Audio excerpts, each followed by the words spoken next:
요한복음 12장 24절. 요한복음 12장 24절 제가 읽어드리겠습니다.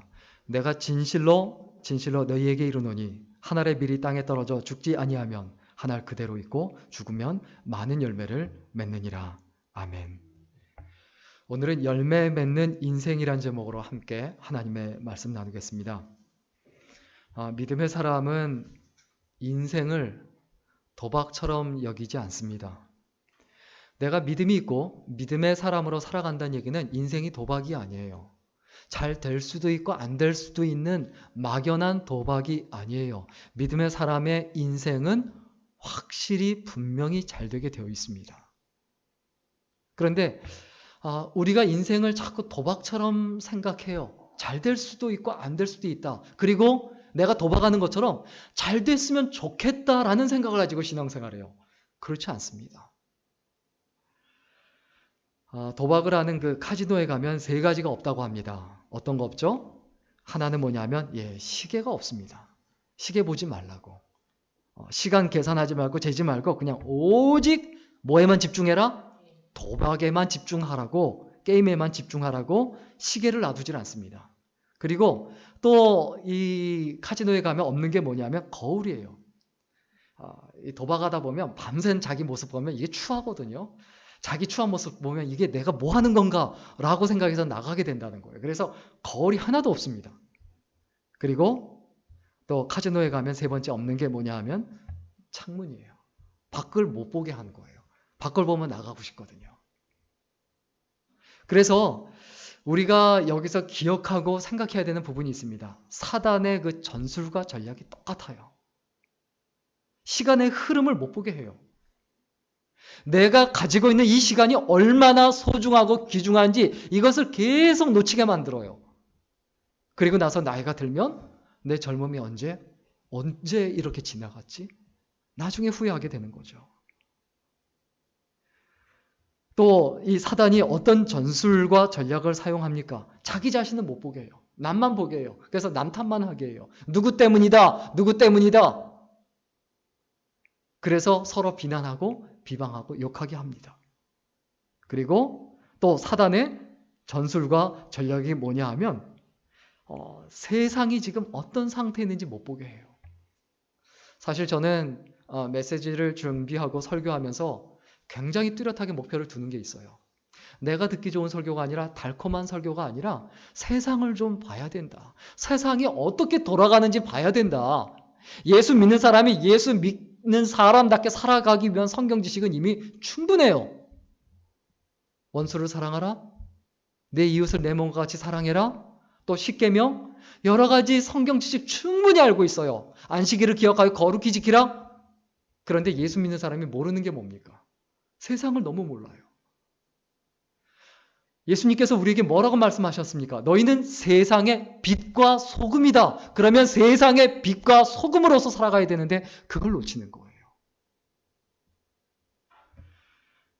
우리는 현실에 눈을 떠야 합니다.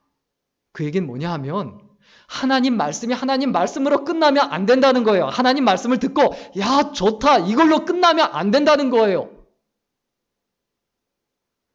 그걸로 끝났는지 안 끝났는지 어떻게 합니까? 세상에서 영향력이 없는 거예요. 예수 믿는 사람이 진짜 하나님 말씀 붙잡고 세상에 나아가면 가정에 있든 직장에 있든 어느 자리에 있든 간에 영향력이 있어요. 끌고 가게 돼 있어요. 움직이게 돼 있어요. 끌려다니는 인생 살지 않아요.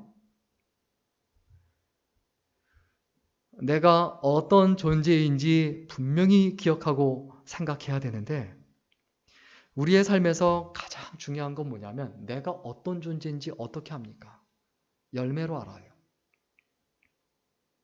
이렇다 저렇다 얘기할 필요 없어요. 저 사람 어떻다, 이 사람 어떻다.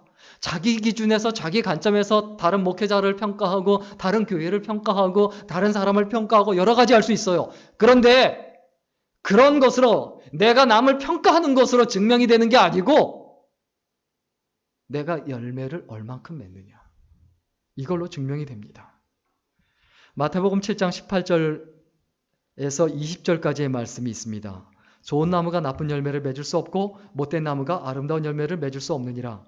아름다운 열매를 맺지 아니하는 나무마다 찍혀 불에 던지우느니라. 이러므로 그의 열매로 그들을 알리라. 그의 열매로 그들을 알리라. 우리의 마음속에 절대 잊어버리지 말아야 하는 부분이 있습니다. 열매를 생각할 때. 뭐냐면 행동은 자유지만 그 행동에서 나오는 그 결과는 절대 자유가 아니에요. 공부하고 안 하고는 자유예요. 그러나 성적이 나오고 안 나오고는 자유가 아니에요. 그건 내가 선택할 수가 없어요. 내가 심고 심지 않고는 내 자유예요. 그러나 열매를 거두고 거두지 않고는 내가 자유가 아니에요. 내 인생 마찬가지입니다. 매일매일 우리가 심고 있습니다. 심지 않으면 거둘 수 없어요. 그런데 누가 도둑입니까? 심지 않은 데서 거두려고 하는 거예요. 인생에서 성공은 두 가지 종류의 성공이 있습니다. 하나는 뭐냐면 내적 성공이 있고 다른 하나는 외적 성공이 있어요. 내적 성공은 뭐냐면 됨됨이에서의 성공이에요. 됨됨이에서의 성공. 그리고 외적 성공은 뭐냐면 그냥 세상 일에서의 성공이에요. 그런데 성경에서 성공은 뭐라고 합니까? 예수님을 닮아가는 거라고 하죠. 내가 죽어라고 노력해서 성공하려고 하는 게 아니라 죽어라고 노력하고 애를 써서 성장하고 자라나야 돼요. 내가 예수 믿는 사람다워져야 돼요. 그럼 그게 진짜 성공이에요.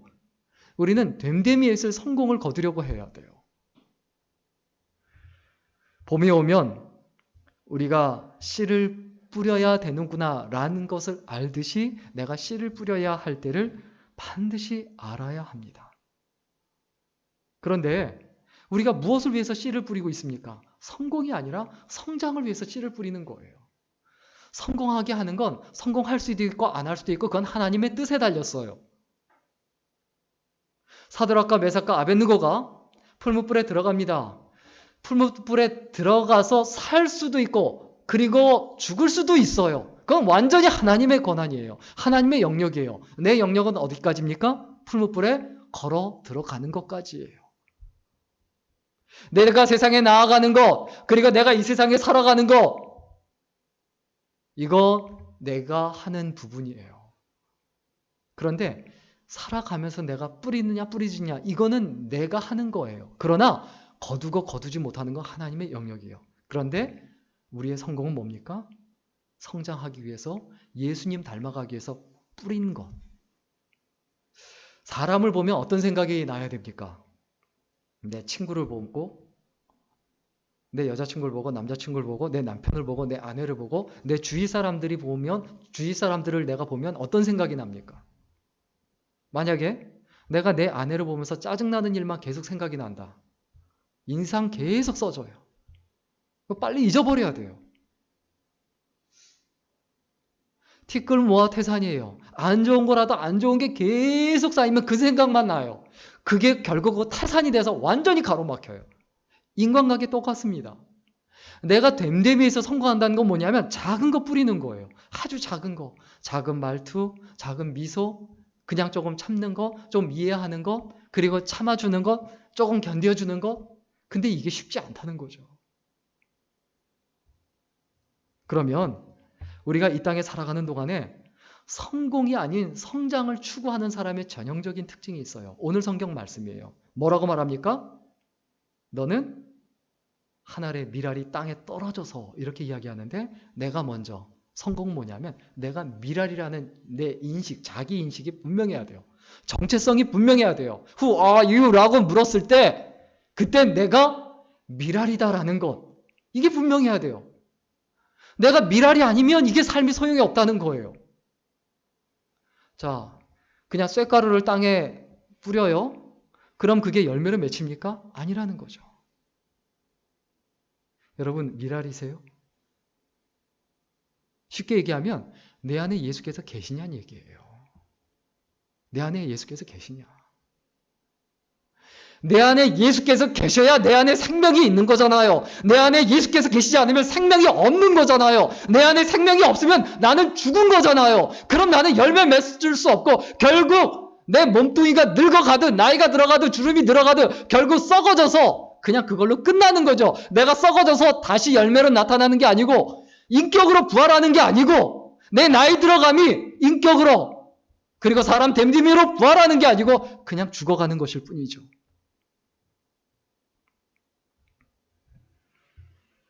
내가 진짜 내 안에 예수께서 계신다고 하면 나는 예수님의 제자가 됩니다. 그 얘기는 예수님께 배우는 사람이 된다는 거예요.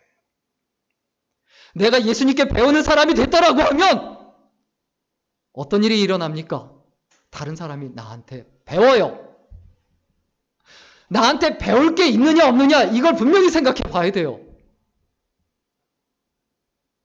살아가다 보면 다른 사람 보면 저 사람 왜 저래? 그런데 그렇게 말을 하면 자기가 그대로 평가받아요. 자기는 얼마나 배울 게 많은 사람이길래, 자기는 얼마나 잘하길래, 자기는 예수님을 얼마나 닮았길래. 예수님을 닮은 사람은 가능하면 남에 대해서 평가하지 않으려고 노력하고 애를 쓰죠. 우리는 예수님의 제자여야 합니다. 예수님께 배워야 합니다. 그래서 다른 사람이 배울 수 있도록 해줘야 합니다. 그러면 제자로서의 삶을 살아가려면 명확해야 되는 사실이 있어요. 뭐냐 하면 복음을 소유하고 있어야 돼요. 하나님 말씀을 소유하고 있어야 돼요. 복음과 복음화는 다르죠. 자, 떡이 있습니다. 그 떡이 진짜 떡으로서의 의미가 있고 가치가 있으려면 그냥 있으면 안 돼요. 그걸 먹어서 소화가 돼야 돼요. 그게 복음화예요. 하나님의 말씀을 듣고 하나님 말씀으로서 그대로 있으면 안 돼요. 성경이라는 것은, 성경책은 내 지식을 쌓기 위해서 존재하는 게 아니에요. 그 말씀대로 살아가기 위해서 존재하는 거예요. 내가 기도한 시간만큼, 내가 예배를 드린 만큼, 내가 또 하나님 앞에 무릎 꿇은 만큼 내 인격이 자라나고 성장해서 다른 사람들이 나한테 배울 정도가 되지 않으면 나는 아직 제대로 신앙생활을 하고 있는 거 아닙니다.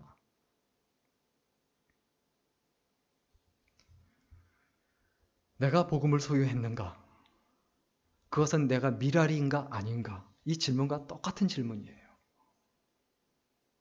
그리고 제자로서 살아가려면 쉽게 얘기하면 미랄은 무엇을 품고 있느냐? 복음을 품고 있을 뿐만이 아니라 다른 영혼을 품어요. 다른 사람의 영혼. 다른 사람을 품는 게 아니고 영혼을 품어요. 사람을 품는다는 건 뭡니까? 사람을 품으면 그 사람의 못된 성격까지 품어요. 그 사람의 나쁜 습관까지 품어요. 그 사람의 마음에 안 드는 것을 품어요. 또 때로는 그 사람이 좋은 것만 품어요. 그 사람의 외모를 품어요. 그 사람의 학식을 품어요. 그 사람의 지식을 품어요. 그 사람의 재력을 품어요. 그건 영혼을 품는 게 아니에요. 영혼을 품는다는 것은 뭐냐면 그거 다 빼고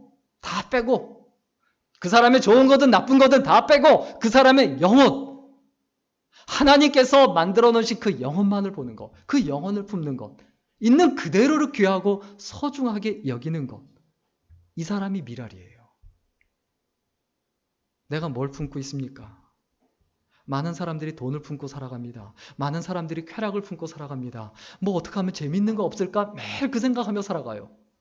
뭐 어떻게 하면 내 인생 성공할까? 그러나 성경에서 하나님께서 성공하라고 말씀하신 적 한 번도 없으세요. 그냥 예수님을 닮아가라고 말씀하시죠. 우리는 다른 사람의 영혼을 품고 있어야 합니다. 그리고 우리는 또 무엇을 품고 있어야 될까요? 결국 사명을 품고 있어야 돼요. 사명이 뭡니까? 전도하는 거잖아요. 내가 내 인생을 걸고 내 생명을 걸고 다른 사람을 예수께로 이끌기 위해서 늘 거기에 포커스 맞추고 매일매일 살아가는 사람, 사명을 품고 있는 사람, 복음을 품고 있는 사람, 영혼을 품고 있는 사람, 결국 한마디로 얘기하면 사명을 품고 있는 사람이 미랄이에요. 돈을 품고 있는 사람이 어떻게 미랄입니까?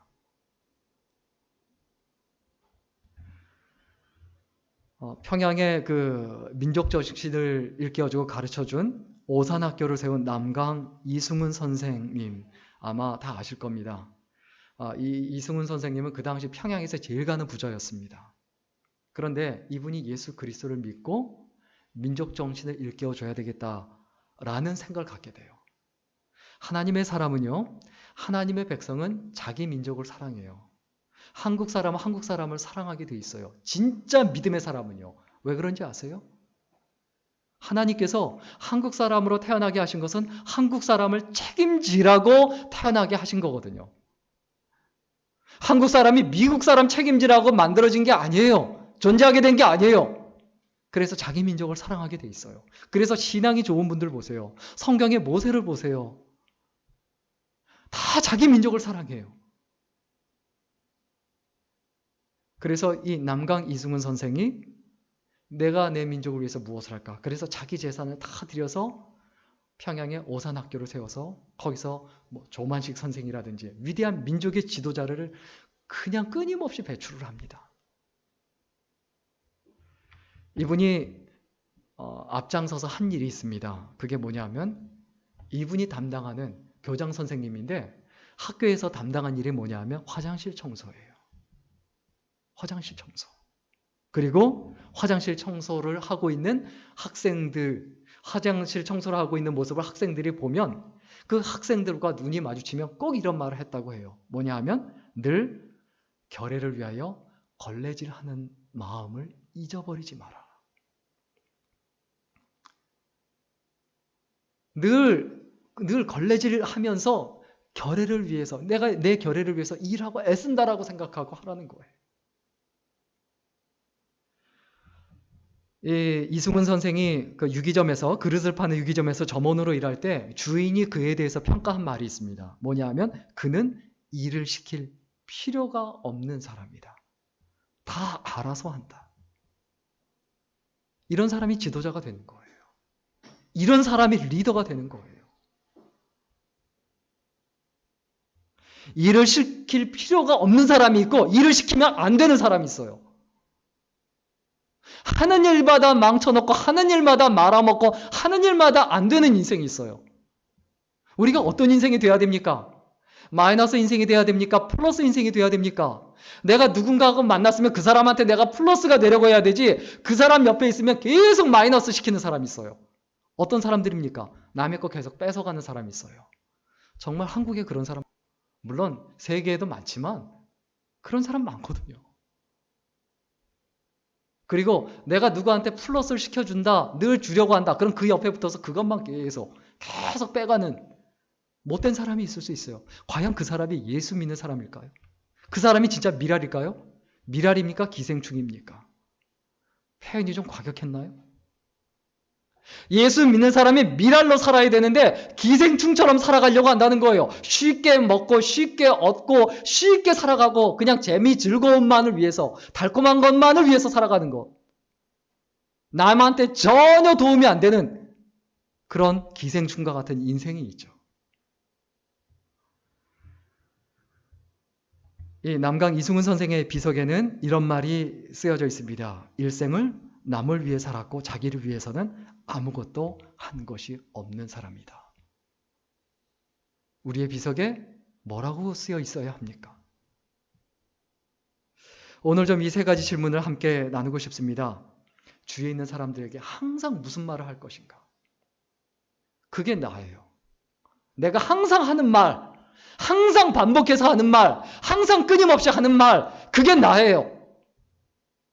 그런데 많은 사람들이 듣기 싫어. 그렇게 평가할 수도 있어요. 그런데 나중에 알게 되죠.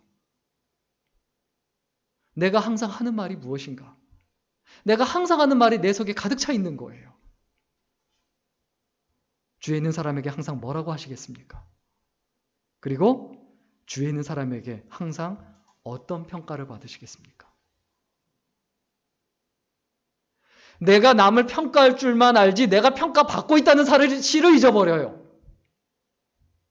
이거 놓치면 안 돼요. 이거 놓치면 됨됨이에서 성공을 못해요. 내가 평가하려고 하기 전에 내가 평가받고 있다는 걸 절대 놓치면 안 돼요. 예수 믿는 사람은 평가를 잘하는 사람이 아니라 평가를 잘 받는 사람이 돼야 돼요.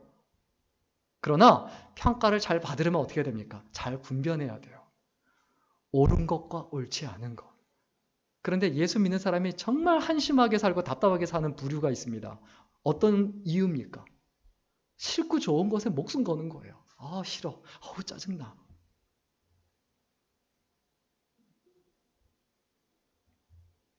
그리고 우리의 마지막 인생에서 내가 어떤 문장과 어떤 글귀를 남길 것인가? 내 비석에 어떤 것을 새길 것인가? 이거는 끊임없이 생각해야 돼요. 내가 미랄인가? 내가 진짜 미랄인가? 내가 진짜 미랄인가? 아니면 기생충인가? 내가 진짜 어떤 인생인가? 아니면 그냥 돌조각에 불과한가? 아무 의미 없는 그냥 굴러다니는 그냥 돌조각에 불과한가? 우리 자신의 인생을 분명히 생각해 봐야 되죠. 그 다음에 오늘 본문에 있는 말씀대로 열매 맺는 인생이 되려면 어떻게 해야 되느냐? 내가 미랄인 게 분명하고요. 그대로 있으면 안 돼요. 오늘 본문에 뭐라고 돼 있죠? 땅에 떨어져야 된다. 땅에 떨어진다는 건 뭡니까? 떨어져서 계속 여기저기 굴러다니면 안 돼요. 땅에 심겨져야 돼요. 정착해야 돼요. 뿌리를 내려야 돼요. 내가 열매를 맺으려면 뿌리를 내려야 돼요. 뿌리 내리지 못하면 절대 열매 맺지 못합니다. 가정의 뿌리를 내려야 됩니다. 교회의 뿌리를 내려야 됩니다. 학교의 뿌리를 내려야 됩니다. 인간관계에서 뿌리를 내려야 돼요. 인간관계 오래가지 못하는 그런 사람들의 특징이 있습니다. 그냥 조금 불편한 거 생기면 다시 얼굴 안 봐요. 그 다음에 또 새로운 사람 사귀어요. 그러다가 어느 날 나이가 40 넘어가면 자기밖에 없어요. 그 모습이 10년, 20년, 30년 동안 살아간 그 모습이 어디 날아가지 않아요. 여러분, 가라지가 어떻습니까?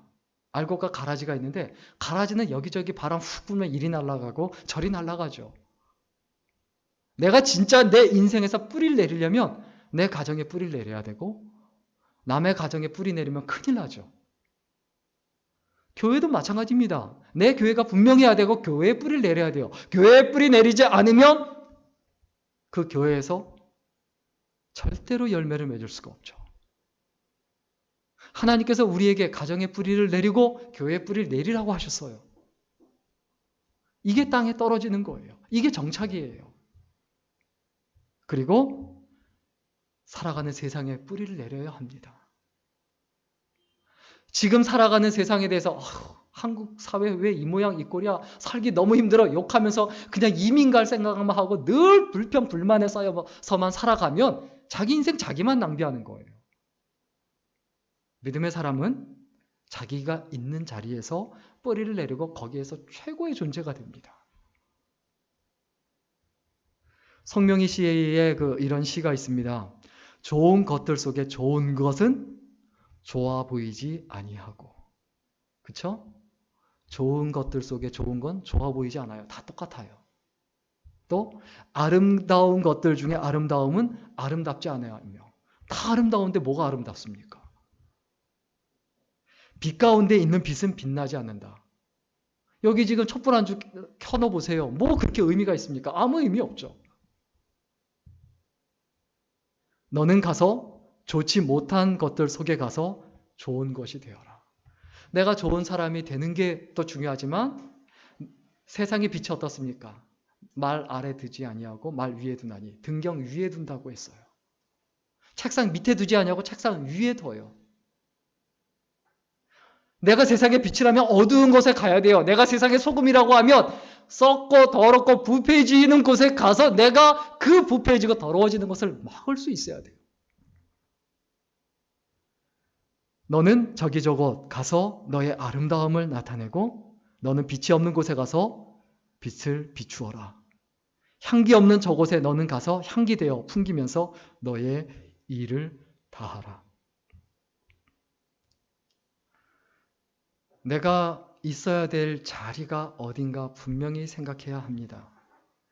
아무리 예쁜 그 관상어, 아무리 예쁜 금붕어라도, 아무리 예쁜 새라도 자기 자리에 있지 않으면 아름답지 않습니다. 아무리 예쁜 앵무새라도 자기 자리에 있지 않고 새장에 있지 않고 자꾸 침대 속으로 파고 들어오고 자꾸 엉뚱한 곳으로 이불 속으로 파고 들어오면 그거 더러운 게 돼요. 자기 자리를 찾아야 돼요. 여러분, 나그네 인생 되면 안 됩니다. 떠돌이 인생 되면 안 됩니다. 내가 정착하지 않으면 열매 맺을 수 없어요. 나그네 인생, 떠돌이 인생 돼요. 여기 갔다 저기 갔다 떠돌이 인생 되면 내 인생과 삶에 열매가 없다는 것을 절대 잊어버리지 말아야 합니다. 그런데 우리가 한 곳에 정착하지 못하는 이유 중에 큰 게 있어요. 뭔지 아세요? 물론 두 가지 이유인데 하나는 뭐냐면 이익을 따라서 옮기는 게 있어요. 근데 그것보다 더 큰 이유가 뭔지 아세요? 실수하고 잘못하는 거예요. 자기가 같은 한 교회 다니다가 실수하고 잘못하고 이게 드러나면 이거 그냥 못 견디고 민망하니까 그냥 다른 데로 가고 다른 데로 가고 이런 경우가 허다해요. 가정에서도 내 허물 때문에 내 부족함 때문에 그런 일이 있을 수 있어요. 직장에서도 그럴 수 있어요. 그러나 기억해야 합니다. 워너브라더스 전 회장 스티브 로스가 이런 말을 했습니다. 실수를 충분히 저지르지 않은 사람은 해고되어야 한다. 왜? 일을 열심히 한 사람은 반드시 실수하거든요. 그래서 저 같은 경우는 사람이 실수할 수 있고 잘못할 수 있어요. 그런데 기다려요. 그건 기다려야 돼요. 자동차왕 헨리 포드가 이런 말을 했습니다. 실패는 과거보다 더 현명하게 시작할 수 있는 새로운 기회를 준다. 내가 있는 자리에서 실수했다고, 내가 있는 자리에서 실패했다고 낙망하지 마세요. 다시 하면 돼요. 누구한테 잘못했으면 사과하고 다시 시작하면 돼요. 그런데 떠나면 어떻게 됩니까? 회복이 안 돼요.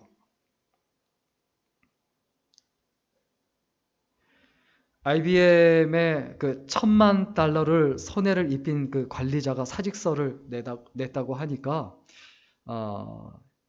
그때 IBM의 그 창업주 토마스 왓슨이 이런 말을 했습니다. 그 IBM의 창업주 토마스 왓슨이 농담하지 마십시오. 우리는 당신을 교육하기 위해서 $10,000,000를 썼습니다.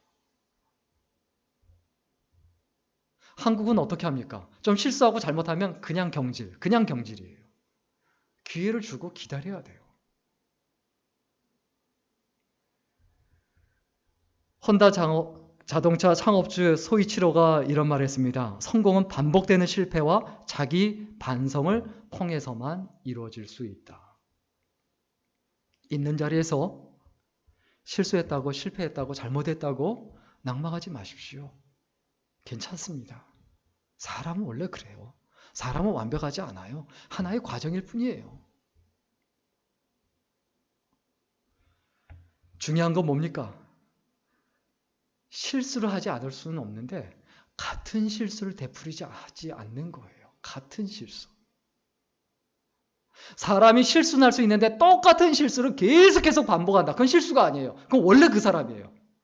이건 곤란해요. 여러분, 그냥 새로운 실수는 할 수 있어요. 새로운 걸 시도하다가 안 해봤으니까. 그러나 같은 실수는 반복하지 않으려고 해야 합니다. 결국 지금까지 내가 살아온 모습은 결국 내가 어떻게 살았는지 그것에 대한 결과죠.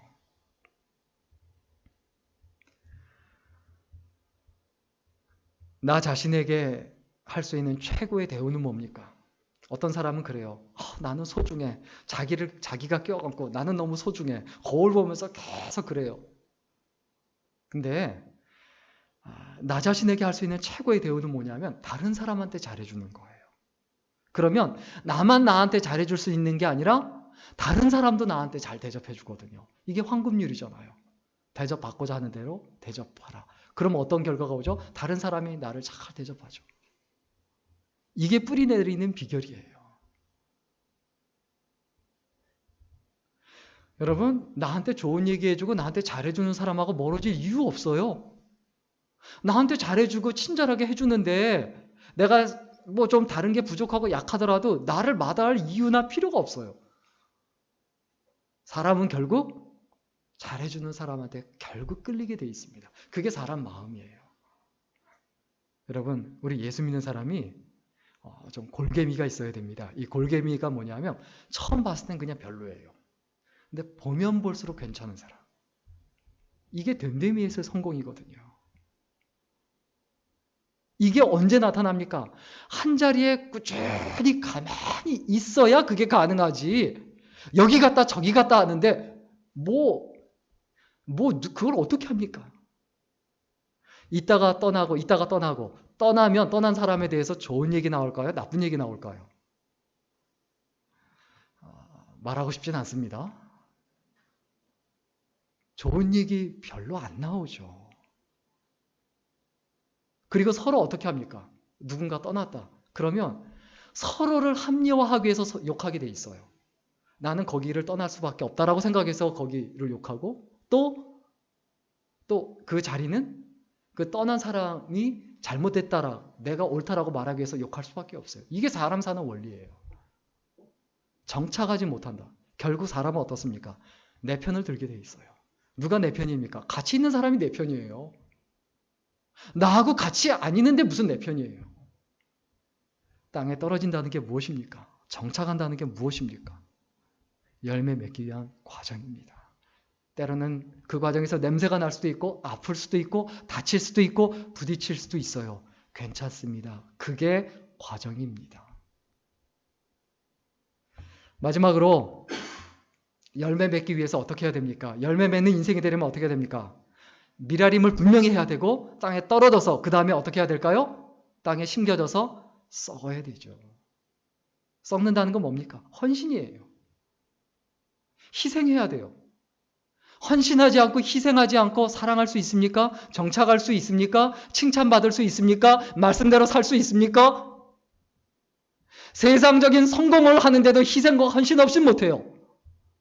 하물며 하나님의 백성으로 하나님의 자녀로 살아가는데 희생과 헌신이 없이 성공할 수 있다? 말이 안 되는 얘기죠. 불가능한 얘기죠. 늘 강조하고 싶습니다. 희생은 그냥 고생이 아니라 세상을 바꾸는 힘입니다. 사람을 바꾸는 힘입니다. 교회를 바꾸는 힘입니다. 희생하고 헌신할 줄 안다. 무엇을 의미합니까? 어른이 되었다는 거예요. 그런데 자기 기준 갖고 희생이라고 말하진 않아요. 내가 할 수 있으면 하고 내가 하기 싫으면 안 하고 내 기준에 하고 안 하고를 결정하는 건 희생이나 헌신이 아니에요. 교회의 기준에, 다른 사람의 기준에, 하나님의 기준에, 예수 그리스도의 기준에 맞춰서 내가 나아가는 것, 그것에 맞춰서 견뎌가는 것을 희생이고 헌신이라고 합니다. 윌리엄 셰익스피어의 그 시 중에 이런 부분이 있습니다. 그대가 한 일을 더 이상 한탄하지 마십시오. 장미에는 가시가 있고 맑은 샘에도 진흙이 있습니다. 해와 달도 구름과 천체로 얼룩지고 어여쁜 꽃 봉우리에도 역겨운 벌레가 살고 있습니다. 사람은 누구나 실수로 하는 법, 심지어 난 지금도 그러합니다. 내가 땅에 떨어져서 정착한다는 건 뭡니까? 실수할 수도 있고 잘못할 수도 있고 그게 드러날 수도 있어요. 그게 썩어지는 거예요. 그걸 못 견디고 그걸 견디지 못하고 정착하지 못하면 열매 맺지 못하고 또 새로 시작해야 됩니다. 또 새로 다른 데 가서 심겨지면 어떻게 될까요? 그 다음에 똑같이 또 실수하고 잘못하고 다른 사람하고 부딪혀서 견디지 못하고 또 새로 시작해요. 그 일 평생 동안 계속하는 거예요. 그러나 사도 바울 선생님처럼 물론 사명이 있을 수도 있습니다. 그거는 상황이 다른 거죠. 그러나 보통의 크리스천들, 목회자는 교회를 위해서 안수를 받습니다. 그 얘기 뭐냐면 사명지에 따라서 옮겨지는 게 가능해요. 그러나 교회는 그렇지 않아요. 정말 특별한 일이 없으면 그 교회를 위해서 충성하고 살아가는 것이 맞고 옳습니다. 그래야 열매를 맺습니다. 왜냐하면 목회자는 돕는 사람이고 열매를 맺을 수 있도록 돕는 거거든요. 저는 제가 목회를 잘해서 교회가 부흥할 거라고 성장할 거라고 수적으로 성장할 거라고 생각하지 않습니다. 제가 만약에 큰 교회 가기를 원한다면 이렇게 하지 않습니다. 큰 교회 되기를 원한다면 이렇게 하지 않습니다. 어떻게 해야? 제가 몸부림치며 애를 쓰는 것은 어떻게 보면 이 시대의 아픔을 껴안고 그리고 이 시대에 꼭 필요한 교회가 되고 그리고 이 시대의 어려운 사람 그리고 힘든 사람 교회를 찾지 못하는 분들이 정말 마음껏 하나님 앞에 예배 드리며 그 신앙을 회복할 수 있을까? 그 샘플을 어떻게 하면 보여줄 수 있을까? 생존이 중요한 게 아니라 사명이 중요한 거다. 그 교회가 어떤 교회인가? 그것에 포커스를 맞추고 있는 거죠. 우리가 썩어진다는 것은 부패해 가는 것이 아니고 발효돼 가는 거예요. 그렇죠? 세월이 지나갈수록 점점 더 괜찮아지는 거예요. 그런데 이 썩어진다는 말의 정말 이 발효된다는 것의 의미는 뭐냐면 나는 없어지고 예수께 드러나는 거예요. 예수께서 드러나는 거예요. 자, 생각해 봐야 돼요. 내가 말하는 것에서 과연 예수님이 드러나는가? 내가 행동하는 것에서 예수님이 드러나는가? 이거 심각한 문제예요. 이 관점 가지고 생각하면 저 자신을 볼 때도 짜증나고요. 더 이상은 얘기 안 하겠습니다. 우리 성도님들, 교우들 정말 그 삶 속에 예수님이 드러나고 있는가? 이 생각을 하면 괴로워요. 고통스러워요.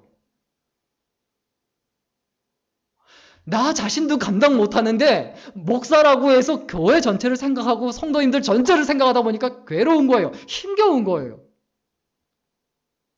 돈 없어도 힘들지만 정말 예수쟁이라면 그 사명 때문에 힘들어야 돼요.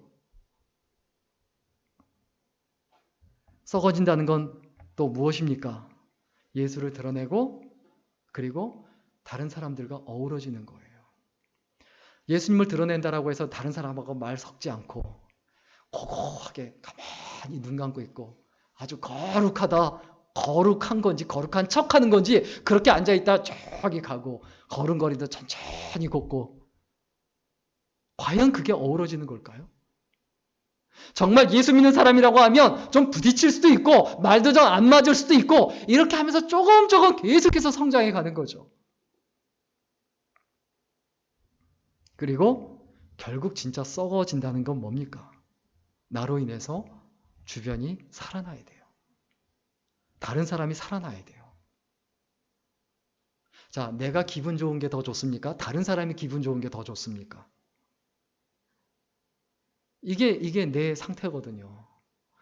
엄마, 아빠, 부모님은 나보다 아이가 기쁘면 좋으면 더 좋아해요.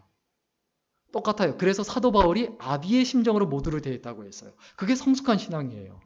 내가 기쁜 게 좋으냐? 다른 사람이 기쁜 게 더 좋으냐? 분명하게 생각해 봐야 되죠. 그렇다고 해서 다른 사람에게 무조건 맞춰주라는 게 아니에요. 무리한 일을 다른 사람한테 맞춰주면서 그냥 눈 감고 넘어가는 게 아니에요. 넘어가라는 게 아니에요.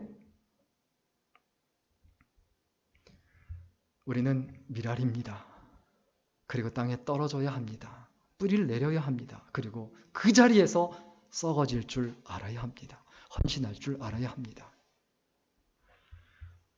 오늘 말씀 정리하고 마치겠습니다.